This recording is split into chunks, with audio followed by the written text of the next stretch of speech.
नमस्कार दोस्तों, स्वागत है आपका आपके अपने ही YouTube channel real estate explorer में। दोस्तों, जैसे आरईवी ग्रुप आपके लिए बहुत बेहतरीन प्रोजेक्ट्स इन्वेस्टमेंट के लिए लेके आ रहा है, तो उसी की एक कड़ी आज हम लेके आए हैं धोलेरा के रूप में। दोस्तों, धोलेरा गुजरात एक बेहतरीन प्रोजेक्ट, धोलेरा प्रोजेक्ट की दोस्तों पूरी जानकारी हमारे माननीय general manager sales mister Rakesh Garg ji आपको देंगे। तो दोस्तों, इस वीडियो को स्किप मत करना, इसको पूरी डिटेल से देखना और समझना इस बेहतरीन प्रोजेक्ट को। Good evening everyone. आज का सेशन मेरे लिए जो दिया गया है वो आरईवी के सबसे अच्छे प्रोजेक्ट्स में से, सबसे फ्यूचरिस्टिक प्रोडक्ट्स की अगर मैं बात करूं, जो रियली आपको एक अच्छी ग्रोथ, अच्छी नहीं बल्कि एक एक्सीलेंट ग्रोथ देने की ताकत रखता है अगले कुछ सालों के अंदर, उसके बारे में मुझे बताने के लिए लाया गया है। तो let's start with my PPT. मैं डायरेक्टली उसी पे आना चाहूंगा और उसी के सहारे हम लोग आगे की बात करेंगे। REV global solutions private limited, redefining real estate. पिछले 10 साल से हम लोग रीडिफाइन कर रहे हैं। एक छोटे से ऑर्गेनाइजेशन, एक छोटे से कमरे के साथ शुरुआत करने वाली ऑर्गेनाइजेशन, जैसा अभी मनोहर जी ने बताया, आज लगभग 6 ऑफिसेज अपने लेकर के कंपनी काम कर रही है, जिसमें आपका लखनऊ के अंदर 2, गोरखपुर में 1, अहमदाबाद में 1, पटना में 1 और नोएडा में 1 ऑफिस के साथ, और कई शहरों में अपने प्रोजेक्ट के साथ शुरुआत कर चुकी है। और कई सेक्टर्स के अंदर हम लोग, जिसमें स्काई स्क्रेपर के थ्रू कंस्ट्रक्शन ऑर्गेनाइजेशन में, ग्लोबल रिजॉर्ट्स के थ्रू हम लोग रिजॉर्ट के अपने निर्माण कार्य में, फाउंडेशन के थ्रू चैरिटी प्रोग्राम्स में, और सुंदरा ज्वेल्स और आरईवी डाउनलोड के थ्रू घरेलू प्रोडक्ट्स के अंदर हम लोगों ने एंटर किया है। अलग अलग सेक्शंस में हम लोगों ने आया, लेकिन मेजर जो सबसे बड़ा प्रोडक्ट हमारा और जो सबसे बेस हमारा है वो है रियल एस्टेट। और उस रियल एस्टेट में जो आरईवी का मेन काम है, ये काम होता है ज्यादातर इन्वेस्टर्स को ध्यान में रखते हुए। इन्वेस्टर्स जो लोग लॉन्ग टर्म में एक विजन के साथ निवेश करते हैं, और विजन जो है वो देखने की जो संख्या होती है लोगों की, वो बहुत कम परसेंटेज की होती है। 2-3% लोग हैं जो विजन में निवेश कर पाते हैं। 97-98% लोग चीजों को तब खरीदना पसंद करते हैं रियल एस्टेट के अंदर जब वो चीजें तैयार हो जाती हैं। तो ये ऑर्गेनाइजेशन काम करता है उन विजनरी लोगों के लिए, और इसके लिए खुद की सर्वे टीम है जो कि उन सब इलाकों की तरफ रुख करती है जहां जहां फ्यूचरिस्टिक चीजें आने वाली हैं। और कुछ चीजों में ऊपर वाला भी हमारे साथ है। यहाँ पर आज खुद चेयरमैन सर जिस चीज के बारे में बताने जा रहे हैं, बताने जाएंगे मेरे बाद, वो एक ऐसी ही चीज है जहां पर विजन उन्होंने देखा और बाद में वो कहते हैं कि आप एक बार भगवान की तरफ देखिए, भगवान आपके साथ हमेशा रहने वाला है। तो वो उसने साथ दिया, और उसके बाद जो होने वाला है अगले 10 सालों में, वो हमारी और आपकी सोच से भी परे है। तो आज हम बात करेंगे धोलेरा की। ये हमारे प्रोजेक्ट्स हैं जो लखनऊ और पटना, अहमदाबाद और गोरखपुर के आसपास हमारे चल रहे हैं। आप सब लोग ज्यादातर जानते ही हैं। आरईवी ग्लोबल सॉल्यूशंस के पास आज अपने अलग अलग शहरों में प्रोडक्ट्स हैं, जिसमें Awadh city, highway county, Gokul county हमारे लखनऊ के अंदर, हमारा रामोथिया प्रोजेक्ट अयोध्या, सौंदर्यम विलास सौंदर्यम और residency Patna, REV smart city Dholera, और आरईवी स्काई स्क्रेपर की एक कंपनी है हमारी जो कंस्ट्रक्शन कंपनी है, धोलेरा ग्रीन सिटी धोलेरा के अंदर, डिवाइन सिटी गोरखपुर के अंदर, और जो बीच में मैंने छोड़ दिया ऊपर सबसे, आरईवी रिवर कैसल स्यूट्स एंड विलास। ये सबसे प्रेस्टिजियस प्रोडक्ट हमारा जो आने की तैयारी में है। लेकिन आज मैंने कहा जिसमें मेरा फोकस है, दैट इज धोलेरा। धोलेरा धोलेरा नाम आज मुझे कई बार बड़ा गर्व महसूस होता है कि जब मैं कई लोगों को दिल्ली एनसीआर, जो लोग अपने आप को कुछ ज्यादा स्मार्ट मानते हैं, वो उतने लगते हैं लेकिन है नहीं, मुझे लगता है, क्योंकि कई सारी लोगों से जब मैंने बात की, रियल एस्टेट के चैंपियन से जब बात करी या इन्वेस्टर से बात करी, और जब मैंने धोलेरा का नाम लिया तो लोगों को पता ही नहीं है नाम। और जब पता नहीं है और फिर उसके बारे में मैं बताता हूं तो उन लोगों को वाकई आश्चर्य होता है कि मुझे पता क्यों नहीं है। और इसी को कहते हैं विजन के साथ काम करना, और यही है सर्वे बेस्ड कंपनीज का काम, जिसमें हम लोग काम करते हैं। कि धोलेरा इंडिया का पहला सबसे बड़ा ग्रीनफील्ड स्मार्ट सिटी के रूप में शुरुआत इसकी हुई है। क्या होता है ग्रीनफील्ड, इसके बारे में बताऊंगा मैं। है कहाँ ये? गुजरात। अच्छा, गुजरात का नाम लेते हैं तो वैसे ही डेवलप्ड एक स्टेट के हमारे दिमाग में इमेज आती है।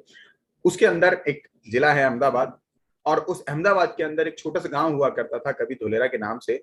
लेकिन एक विजन लिया नरेंद्र मोदी जी के द्वारा आज से करीब 10 साल पहले कि इसको हम लोग एक अलग सिटी के रूप में डेवलप करेंगे। उसका कारण था कि इसके आसपास का एरिया जो है बिल्कुल बंजर था, तो काम करने के लिए बहुत अच्छा ऑप्शन था। किसी चीज को उखाड़ना नहीं था, कहीं से कुछ पहले डिमोलिश नहीं करना था।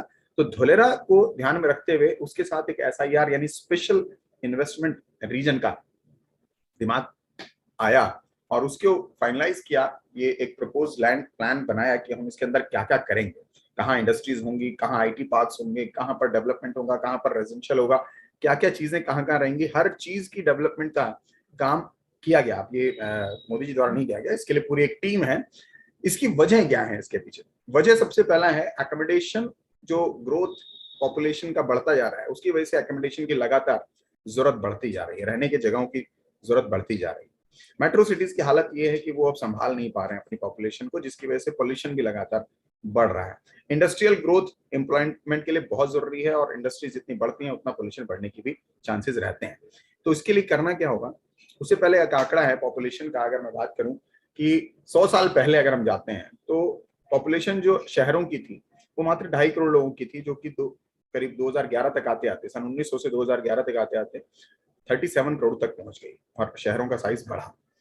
और ये अर्बन पॉपुलेशन जो है वो लगातार, आंकड़ा ये बताता है कि अगले कुछ 30-35 सालों में 40 करोड़ से ज्यादा और नए लोग शहरों की तरफ मूव करेंगे। यानी शहरों की जरूरत पड़ेगी, या तो एग्जिस्टिंग शहर जो है उन पे लोड पड़ेगा बहुत ज्यादा, या फिर हमें ऐसे शहरों का निर्माण करना पड़ेगा।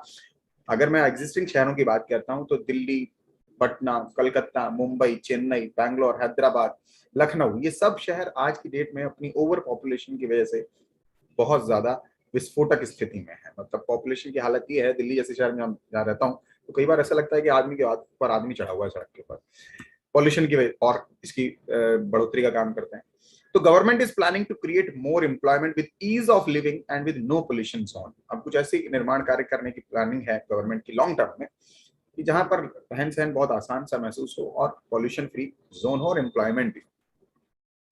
और किसी भी जगह पर जो पॉपुलेशन का शिफ्टिंग होता है, जो माइग्रेशन होता है, वो होता है, उसके एक ही कारण होता है, एकमात्र वजह होता है, वो होता है रोजी रोटी। जहां पर आपका रोजगार होगा वहां आप जाएंगे। हिंदुस्तानी अपने हिंदुस्तान में तो अलग अलग जगहों पर जा ही रहे हैं, हिंदुस्तान के बाहर भी बहुत सारे देशों में जॉब की वजह से जा रहे हैं। जब हम घूमने फिरने जाते हैं तो सिर्फ 2-4 दिनों के लिए जाते हैं, लेकिन जॉब की वजह से हमें परमानेंट बाहर रहना पड़ता है। जॉब क्रिएशन जो होता है उसके लिए सबसे पहले इंडस्ट्रीज का होना बहुत जरूरी है, क्योंकि इंडस्ट्रीज में ही जॉब होगी। और इंडस्ट्रीज को सबसे पहले चाहिए सर लॉजिस्टिक्स। लॉजिस्टिक्स का मतलब होता है कनेक्टिविटी विद रोड ट्रांसपोर्ट, आपका पानी का या जल, थल और नभ, मतलब आपका पानी से, धरातल से और आकाश से, तीनों मार्गों से अगर उसका लॉजिस्टिक्स एकदम क्लीन है, यानी कि कनेक्टिविटी बहुत शानदार है, तो इंडस्ट्रीज अपने आप को वहां स्थापित करती हैं। और इंडस्ट्रियल कॉरिडोर का नेटवर्क गवर्नमेंट ने प्लान किया पूरे इंडिया को, एक पूरा, एक आप इसको देख रहे हैं कि माला के रूप में पिरो रहे हैं, जिसमें सबसे पहला जो नाम है वो है दिल्ली मुंबई इंडस्ट्रियल कॉरिडोर। लगभग 1500 किलोमीटर से ज्यादा लंबा, $100 बिलियन की लागत से बनने वाला। और ये यहां तक सीमित नहीं है, इसको पूरा माला में पिरोना है तो मुंबई से फिर बैंगलोर 1000 किलोमीटर, बैंगलोर से चेन्नई 560, फिर चेन्नई से विशाखापट्टनम 800 किलोमीटर, देन विशाखापट्टनम से Kolkata 886 kilometre, and then Kolkata से अमृतसर अगेन एक 1839 किलोमीटर। एक पूरी माला लगभग 4000 से ज्यादा किलोमीटर के अंदर ये एक कॉरिडोर बनाया जा रहा है, जिसमें सड़क और रेल मार्ग दोनों का निर्माण किया जा रहा है, ताकि किसी भी एक जगह से दूसरी जगह जाने के लिए आपको आसानी। और इसमें जो सबसे पहले और सबसे तेजी से ग्रोथ करने वाला कॉरिडोर है वो है दिल्ली मुंबई इंडस्ट्रियल कॉरिडोर। और इसी के ऊपर 8 ग्रीनफील्ड स्मार्ट सिटीज का निर्माण प्लान हुआ है, यानी कि जो स्क्रैचेस से, यानी जीरो से निर्माण किए जाने वाले हैं। और जिसमें सबसे बड़ा नाम है आज धुलेरा का, जो कि सबसे लार्जेस्ट और सबसे स्मार्ट वे में तैयार किया जा रहा है। हालांकि ये आपकी यूपी में भी, दादरी नोएडा में, हरियाणा में मानेसर बावल इन्वेस्टमेंट रीजन के रूप में, इसके अलावा राजस्थान में ही आपका कुशखेरा और भिवाड़ी निमराना के बीच में, पीतमपुरा धार माहू में एमपी में, जोधपुर पाली मारवाड़ राजस्थान के अंदर, शेंद्रा बिडकिन इंडस्ट्रियल पार्क बन रहा है आपका महाराष्ट्र के अंदर, और दिघी पोर्ट इन्वेस्टमेंट रीजन बन रहा है महाराष्ट्र के अंदर। इसमें लेकिन धोलेरा SIR एक ऐसा रीजन है जो कंप्लीटली आपके रेजिडेंशियल के लिए, आपके इंडस्ट्रीज के लिए, आपके IT पार्क्स के लिए, सबको मिलाकर इंडिया का अब तक का सबसे बड़ा स्मार्ट सिटी के रूप में, इवन दिल्ली से भी बड़ा साइज का वो बनाया गया है। और इसके लिए पूरी मिनिस्ट्रीज, जो सेंट्रल गवर्नमेंट और स्टेट गवर्नमेंट, इसको बहुत ध्यान से समझने की जरूरत है। Actually it's a next level product. इसको आप इस तरीके से समझें कि एक आज आम हिंदुस्तानी जब 1-2 दिन के लिए, 3-4 दिन के लिए किसी कंपनी से ट्रिप मिल जाता है और सिंगापुर होके आ जाता है या दुबई होके आ जाता है, तो उसके दिमाग में कई दिनों तक छाया रहता है, यार कि ये वैसा क्यों नहीं है, अपने इंडिया में ऐसा क्यों नहीं है, ये वैसा ही कुछ बनने जा रहा है। और उसके पीछे रीजन बताऊंगा पूरा। ये अंडर मिनिस्ट्री ऑफ कॉमर्स जिसने ये बनाया, 2009 में दिमाग लगाया, इंडस्ट्रियलाइजेशन प्रोग्राम की शुरुआत हुई, 2009 से 2021 तक फेज 1 में इंडस्ट्रियल कॉरिडोर डेवलपमेंट की किस तरीके से प्लानिंग की जाएगी इसके ऊपर काम किया गया, जो भी पूरा आपने देखा माला के रूप में चल रहा है। और 2011 से इसके ऊपर काम चलना शुरू हुआ टाउनशिप के डेवलपमेंट का ऑल्सो। ये लॉन्ग टर्म प्रोजेक्ट है, ये पूरा प्रोजेक्ट 10 से 30 साल के बीच में तैयार होगा। It's a next generation product basically. ये हमारे, अगर हम आज 50s में अपनी या 60s में है, तो ये मेरे लिए नहीं, मेरे बच्चों के लिए एक बहुत बड़ी उपलब्धि के रूप में हम छोड़ के जाने वाले हैं, लॉन्ग टर्म प्रोजेक्ट के रूप में काम करने वाले हैं। धोलेरा इंडस्ट्रीज की बात करूं तो ये जो इंडस्ट्रियल जोन है, ये लगभग 920 स्क्वायर किलोमीटर के अंदर पूरे साइज में है। सिंगापुर की मैं बात करता हूँ, पूरा कंट्री का साइज 719 स्क्वायर किलोमीटर का, यानी उससे भी बड़ा एरिया में होने वाला। और इसका जो निर्माण पूरा करने वाला ऑर्गेनाइजेशन है हेल्क्रो इंजीनियरिंग ने इसको पूरा मास्टर प्लान किया है। ये यूके का कंपनी है। कुछ लोगों ने अगर धोलेरा के बारे में सुना भी होगा ना, तो अभी बहुत रफली आइडिया होगा, मतलब एक ठीक है, एक नया शहर बन रहा है। इसको अगर गहराई से जाएंगे ना, तो आपको पता चलेगा कि नहीं यार, ये एक सपनों का शहर है। मास्टर प्लान बनाया है हेल्क्रो ने, जो यूके की कंपनी है, और एकॉम जिसने सिंगापुर और दुबई पे डिजाइन किया है, यूएसए, उसकी पूरी की पूरी प्रोजेक्ट मैनेजमेंट है धोलेरा के लिए। फर्स्ट ग्रीनफील्ड स्मार्ट सिटी है इंडिया का, लार्जेस्ट फुटप्रिंट पूरे दुनिया के अंदर का जो यहाँ पर होने वाला है आने वाले शहर दिनों में। 35 किलोमीटर चौड़ा और 37 किलोमीटर लंबा, यानी लगभग अगर इसका साइज देखें तो 920 स्क्वायर किलोमीटर से भी ज्यादा में जो है। पॉपुलेशन जो इसके अंदर आने की गुंजाइश है, वो लगभग 35 लाख से ज्यादा लोग यहाँ पर इनिशियल फेजेस में जाएंगे, और 10 लाख से ज्यादा डायरेक्ट और इनडायरेक्ट जॉब्स यहाँ पर क्रिएट होंगी। वर्ल्ड क्लास मास्टरपीस ये बन रहा है। इसकी वजह क्या है? इसकी जो डिजाइनिंग है, जो इन कंपनीज ने उठाई है, आपके एकॉम ने या हेल्क्रो ने, रोड डिजाइनिंग लिया है जो लंदन, न्यूयॉर्क और सिंगापुर के अंदर है। वाटर का जो वेस्ट मैनेजमेंट है, वो सिंगापुर, कैलिफोर्निया और हांगकांग के अंदर है। स्टॉर्म आ जाता है वाटर का, तो उसके ऊपर ब्रसेल्स, सोंगडो और न्यूयॉर्क, जिन्होंने इसका सामना ज्यादा किया है, उनका कैसे काम होता है। आपका पावर एंड आईसीटी किस तरीके से काम करती है पूरी, ये सब सिंगापुर, लंदन, कनाडा, डेनमार्क से लिया गया। अर्बन प्लानिंग जो की गई है पूरे एक शहर की, वो लंदन, शिकागो, मिल्टन और केन्स से लिया गया। कंप्लीटली इंटरनेशनल बेंचमार्क इसको दिया गया है। DSICDL, Dholera industrial city development limited, ये दो कंपनीज या दो अथॉरिटीज से मिला करके इसका निर्माण कार्य चल रहा है, जिसमें सेंट्रल गवर्नमेंट 49% अपना शेयर दे रही है, जो कि कैश प्रोवाइड करेगी इसके डेवलपमेंट के लिए, और 51% शेयर जो है वो है स्टेट गवर्नमेंट का इन शेप ऑफ लैंड, जो लैंड की इक्विटी के काम करेंगे। Total land to be transfer, 6 mini शहर इसके अंदर बनेंगे। 6 मतलब पूरे शहर में 6 मिनी शहर, जिसमें टाउन प्लानर 1 2 3 4 5 6 तक जाएगा, 5200 हेक्टेयर से भी ज्यादा के एरिया में। अबाउट DICDL मैंने आपको ऑलमोस्ट बता ही दिया कि ये कोलैबोरेशन है, सेंट्रल गवर्नमेंट का 49% और स्टेट गवर्नमेंट का 51%। और इसमें इस तरीके की प्लानिंग की गई है कि सभी तरीके की इंडस्ट्रीज को स्थापित करने के लिए बहुत सारे धक्के नहीं खाने हैं किसी इंसान ने, वो जाकर के अप्लाई कर सकते हैं। सिंगल विंडो क्लियरेंस है, अगर आपके कागज क्लियर हैं तो आपको एक ही विंडो से कंप्लीट वन अम्ब्रेला के अंडर आपको सारी व्यवस्थाएं मिलेंगी। मैंने आपको एक चीज बताई कि लॉजिस्टिक्स बड़ा काम करती है किसी भी शहर के डेवलपमेंट के लिए। तो धोलेरा की जो लॉजिस्टिक्स है, जो इसकी कनेक्टिविटी है, वो किस तरीके से बनाई गई है कि मात्र 4 घंटे की दूरी पर पिपावा पोर्ट है, वहां पर जैसे बंदरगाह जिसको बोलते हैं। मात्र 6 घंटे की दूरी पर मुंद्रा पोर्ट है, 10 घंटे की दूरी पर मुंबई, और 2 घंटे की दूरी पर एयरपोर्ट है अहमदाबाद का इंटरनेशनल एयरपोर्ट। वडोदरा का मात्र 2 घंटे की दूरी पर है। 15 मिनट की दूरी पर इसका खुद का धोलेरा का एयरपोर्ट है, और मात्र 2 घंटे में भावनगर रेलवे स्टेशन चलता है। और अहमदाबाद से यहाँ तक पहुंचने के लिए एक स्पेशल एक्सप्रेसवे का निर्माण किया जा रहा है, जो बहुत ही तेज से, मतलब मात्र 30 40 45 मिनट्स के अंदर आपको पहुंचाने का काम कर सकता है।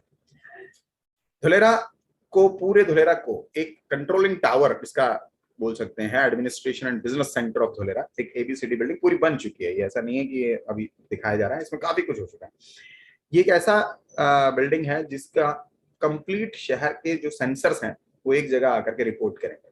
Air pollution sensors, traffic cameras के सेंसर्स, मीटरोलॉजिक सेंसर्स, भूकंप वगैरह तो नहीं आ रहा है, वाटर पोल्यूशन का कोई सेंसर अगर वाटर पोल्यूशन में जा रहा है, लीक एंड थेफ्ट डिटेक्शन का सेंसर, वेस्ट तो नहीं हो रहा, कहीं वाटर किसी की टंकी नदी खुल गई है, हर चीज के, व्हीकल्स पे, एम्बुलेंसेस पे, पुलिस की गाड़ी पे, सब चीज पे इस तरह के सेंसर्स हैं। आपने फिल्मों में देखा होगा कई बार, जो बाहर के देशों में दिखाते हैं कि हल्का सा एक्सीडेंट हुआ, 2 मिनट में पुलिस पहुंच गई, 2 मिनट में एम्बुलेंस पहुंच गई। हमारे यहाँ तो घंटों लग जाते हैं, ऐसा लगता है। इस शहर में ये सारी व्यवस्थाएं होंगी। सर, आपकी जो लाइफस्टाइल जिसके लिए लोग अपना देश छोड़ करके जाना पड़ता है, US, कनाडा, UK, वो जाने की जरूरत नहीं पड़ेगी। आने वाले कुछ सालों में हमारे देश में इस शहर की, आप सोचिए कि जब डिमांड बढ़ेगी तो उसके रेट्स किस लेवल पर जाने वाले हैं। ना सिर्फ SIR के अंदर, SIR के बाहर के भी लगभग 100 किलोमीटर के दायरे में ये काम करेगा। Smart infrastructure completely plug and play model है। प्लग एंड प्ले मॉडल ये है कि आपको पहले से सब कुछ तैयार मिलेगा, जिस वक्त ये पूरी तरीके से फिनिशिंग होगी। बहुत से लोगों को लग सकता है आज जाके देखें यार अभी काम ही क्या हुआ है, आपको अभी बिल्डिंग के कंस्ट्रक्शन नजर नहीं आएंगे।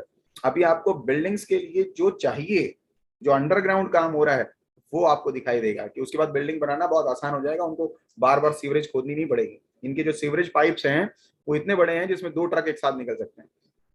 वाईफाई के तार, आपके आईजीएल की लाइन अगर जानी है, गैस पाइपलाइन जानी है, किसी भी तरह के और इलेक्ट्रिकल वायर्स वगैरह, इन सब के लिए इतनी व्यवस्था पहले से की गई है कि उसको बार बार इस शहर को कभी भी दोबारा खुदाई का सामना नहीं करना पड़ेगा। Roads, cycle tracks, footpaths, trees and plants. Trees and plants की प्लानिंग ऐसी की गई है कि एक रोड पे एक ही तरह के ट्री होंगे। जैसे ही रोड डाइवर्ट होगा लेफ्ट एंड राइट में, उसमें दूसरे तरह का आ जाएगा। एक में नीम लगा हुआ है तो दूसरे में कोई और पेड़ लग जाएगा। आपको बिल्कुल उस रोड की पहचान, जैसे दिल्ली में मेट्रो की पहचान होती है ब्लू लाइन और येलो लाइन, और ये वहां पर रोड की पहचान उसके पेड़ों से होगी। और पेड़ों को भी किस तरीके से बनाया जाएगा मैं दिखाता हूं आपको आगे। कुछ फीचर्स जो मैंने रोड्स के बताए वो सारी ये डिटेलिंग है। ये जो दिख रहा है आपको ये पुराना है, आपको बहुत सारी चीजें इसमें बन के तैयार हैं। इस तरीके के काम युद्ध स्तर पे चल रहे हैं। वाटर ट्रीटमेंट प्लांट की बात करें तो जो आप राइट में देख रहे हैं ये वो है जो बन के तैयार होगा। लेफ्ट में जो अब तक बन चुका है और ये भी पुराना है, इसमें भी आपको बहुत जल्दी नई पिक्चर्स आ जाएंगी। Solar park, sir solar park Hindustan का नहीं दुनिया का सबसे बड़ा सोलर पार्क बनता है, बन चुका है। 16 किलोमीटर लंबा और 5 किलोमीटर चौड़ा, 100 मेगावाट से ज्यादा बिजली अकेले उत्पादन कर सकने की ताकत रखता है। और जब भविष्य में ये बनके तैयार होगा तो जितनी एक पूरे स्टेट को, बिहार स्टेट को जितनी बिजली चाहिए, अकेला केवल धुलेरा उससे ज्यादा प्रोड्यूस कर रहा है। मतलब भविष्य में करने का प्लानिंग है। कंस्ट्रक्शन जो अलग अलग बिल्डिंग्स में चल रहे हैं, गवर्नमेंट्स की बिल्डिंग्स में। लाइफ की बात करूंगा धुलेरा में तो किस तरह का यहाँ पर कल्चर रहेगा, आप उसको ना विजुलाइज कर सकते हैं। मैंने शुरू में भी बात कही थी कि विजनरी लोगों के लिए इन्वेस्टमेंट्स होती हैं, और इसको विजुलाइज कीजिए। Open green spaces, walk to work, pedestrian shaded walkway. आप पैदल चल रहे हैं तो आपको पेड़ इस तरीके के हैं उसके आपके वॉकवे में कि दोनों तरफ से पेड़ ऊपर होकर के मिल जा रहे हैं आपस में, पूरा का पूरा छाया हो रही है। साइकिल ट्रैक भी ऐसे ही मिलेंगे। सेफ्टी, एस्थेटिक्स, पूरा urban designing, art and culture, social amenities, clean environment. किस तरीके का देखिए सोशल इंफ्रास्ट्रक्चर कैसा प्लान किया गया है कि हर 400 मीटर की दूरी पे आपको एक नेबरहुड पार्क मिलेगा, 1 से 2 हेक्टेयर का। 1 हेक्टेयर में लगभग 2.5 एकड़ होता है सर, 10,000 स्क्वायर मीटर। 1 से 2 एकड़ का हर 400-500 मीटर की दूरी पर आपको एक नेबरहुड में पार्क मिलेगा। प्रोविजन रहेगा वॉकवेज एंड साइकिल ट्रैक्स का। हर 800 मीटर की दूरी पर आपको 2 से 4 हेक्टेयर का कम्युनिटी पार्क मिलेगा, और कम्युनिटी की एमिनिटीज भी मिलेंगी। क्या होंगी मैं बताऊंगा। इसके अलावा रीजनल पार्क, इससे बड़े पार्क जो 30 से 40 हेक्टेयर के होंगे, वो आपको मिलेगा हर एक 3 से 4 किलोमीटर की दूरी पर।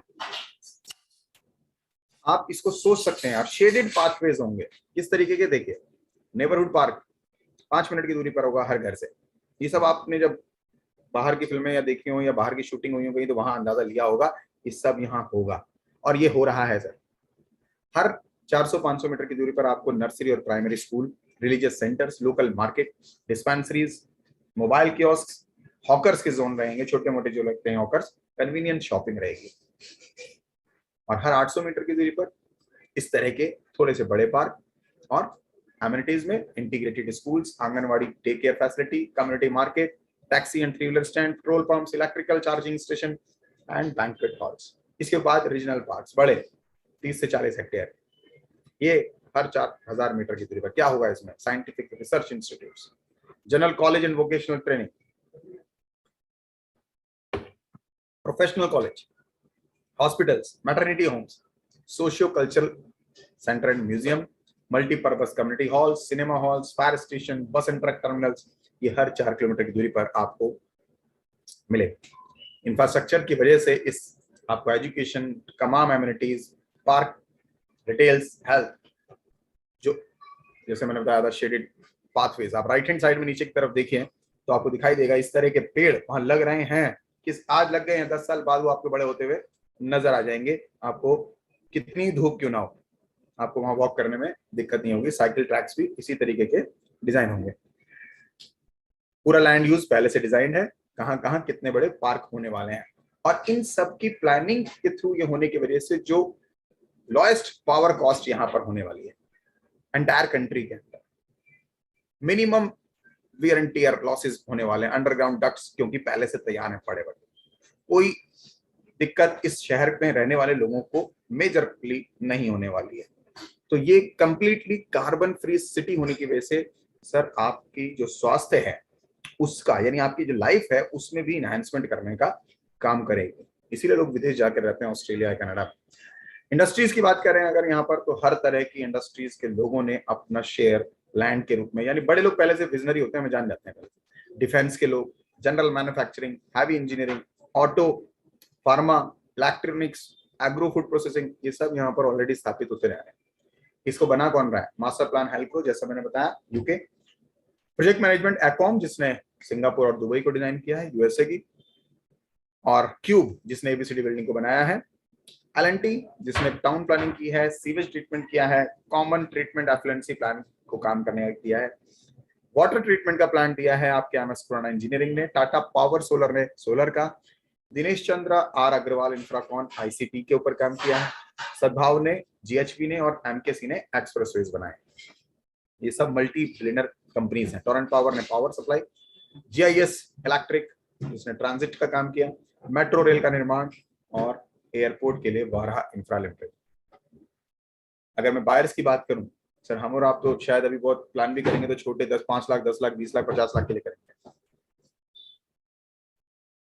लेकिन अरबों रुपए लगाने वाले मेजर बायर्स ऑलरेडी जो हमसे पहले चीजों को जान भी लेते हैं, समझ भी लेते हैं। Tata power, Tata chemicals, Hindustan petroleum, Hindustan constructions, Mahindra, Adani, Gujarat power, जर्मी, टोरेंट पावर, रिलायंस, और ये तो पुराने नाम है और पता नहीं कितने नए नाम यहाँ जुड़ चुके हैं। So this is a summary। अगर मैं बात करूं इनके सर्टिफिकेशन की, धुलेरा को इतने नेशनल और इंटरनेशनल सर्टिफिकेशन हासिल हैं एक्सीलेंस सिटी अवार्ड के, उनकी लिस्ट बहुत लंबी है। Global green future leadership award की आने वाले समय में सबसे ग्रीन सिटी के रूप में एस्टेब्लिश होने वाला है। तो Dholera is not just a project, आप इसको समझिए, it is a nation building. और इस नेशन बिल्डिंग का सबसे बड़ा योगदान कि धुलेरा जब बन के तैयार होगा आने वाले 10 से 12 सालों में, जब ये बन के तैयार आपके सामने होगा, तो इस तरह से शहरों की जो डिमांड है वो लगातार बढ़ेगी, क्योंकि लोग चाहेंगे कि अब उनका जीवन जो बेहतर हो वो इंडिया के अंदर ही हो, कहीं बाहर जाना पड़े। तो ये आज के लिए कंप्लीट धुलेरा की डिटेल्स थी। आप खुद के लिए, अपने बच्चों के लिए इसको अपना निवेश पार्टनर जरूर बनाएं, क्योंकि प्रॉपर्टीज के अंदर जो निवेश का सही समय होता है वो तभी होता है जब बाकी दुनिया के लोग उसके बारे में ज्यादा नहीं जानते। तो हमारी खुशनसीबी है कि आरएवी हमें उन जगहों से अवगत कराता है। आरएवी आज हमें उन जगहों के बारे में बताता है जो शायद हमने सुनी भी ना हो। सही माने मैं बता रहा हूँ सर, मैंने धुलेरा का नाम नहीं सुना था, उससे पहले मैंने नैमिषारण्य का नाम भी नहीं सुना था।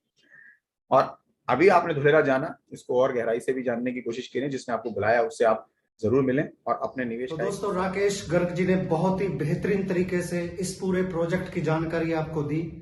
दोस्तों, अगर आप इंटरेस्टेड हैं निवेश करने के लिए, तो एक बेहतरीन प्रोजेक्ट है हमारी फ्यूचर जनरेशंस के लिए, जहां पर आपका निवेश बिल्कुल सुरक्षित है और आपको बहुत बेहतरीन रिटर्न्स देगा दोस्तों। और आपको अधिक जानकारी अगर चाहिए कि निवेश कैसे करना है, कैसे सारा प्रोसेस होगा, तो आप हमसे कांटेक्ट कर सकते हैं। दोस्तों, ये वीडियो अगर आपको अच्छी लगी तो लाइक कीजिए, शेयर कीजिए और मेरे चैनल को सब्सक्राइब कीजिए। और बेहतरीन जानकारी मैं आपके लिए लेके आता रहूंगा। वीडियो देखने के लिए धन्यवाद। Thanks, good bye.